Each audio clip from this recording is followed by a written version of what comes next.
Hi, Dr. April Willis here, and I'm excited to launch my first web series on professional networking.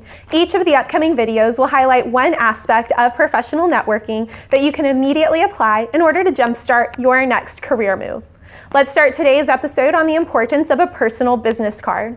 When networking, you want to be able to share your name and contact information easily, and I found that creating a personal business card with my contact information was the best way to do that. So let's talk about what you put on a personal business card. First, you want to include your name, your cell phone number, an email address. Make sure it's your personal email, not your work email, a headshot, a LinkedIn profile if it's updated.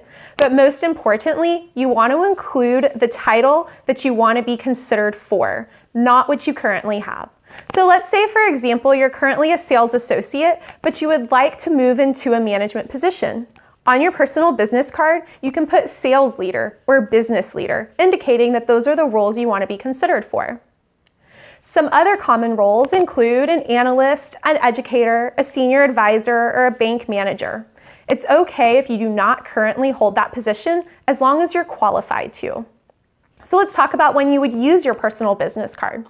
Let's say you go to a conference, a workshop, a training of some sort, and you start talking to people. You're talking over your lunch breaks or in breaks passing by, and then people start to ask what you do. This is when you have the opportunity to tell them what you currently do, but then you can also say that you're excited for your next big challenge. If they happen to ask for your contact information at the close of that interaction, this is when you get to hand off your personal business card.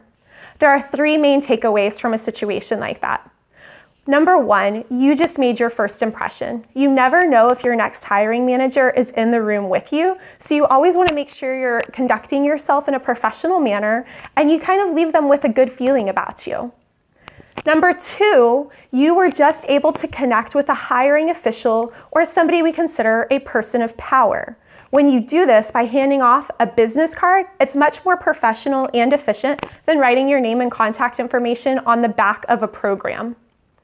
And number three, if they are interested, they will ask for your resume via email. This is where you want to make sure that the role that you listed on your business card is actually aligned with the experience they have.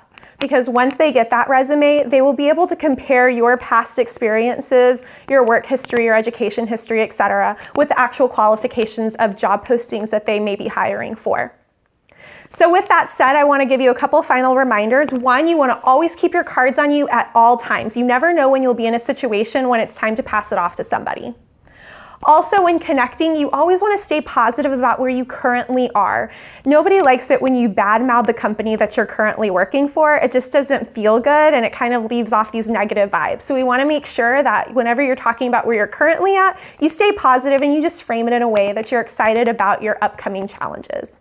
That's all I have on using professional business cards for networking, but if you're interested in more professional growth tips, please continue to tune into my next episode and check out my book, Overeducated and Underexperienced: Navigating a Saturated Workforce. I'm Dr. April Willis. Thanks for listening.